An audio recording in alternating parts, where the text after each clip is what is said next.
ये नफरतों के महल गिराओ, पयाम इंसानियत सुनाओ।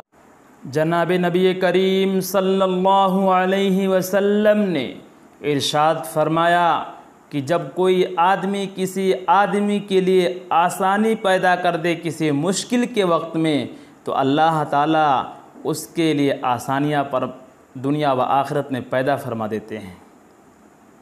और जब कोई आदमी किसी की पर्दा पोशी करता है तो अल्लाह रब्बुल इज़्ज़त दुनिया व आखिरत में उसके उयूब की पर्दा पोशी फरमाते हैं। और जब कोई आदमी किसी आदमी की मदद में लगा रहता है तो अल्लाह ताला उसकी मदद में लगा रहता है। और जब कोई आदमी किसी की मुसीबत को दूर करने की कोशिश करने लगता है तो अल्लाह ताला उसके ऊपर से मसाइब, बलियात, दिक्कतें और परेशानियां दूर फरमा देते हैं। My channel is subscribe.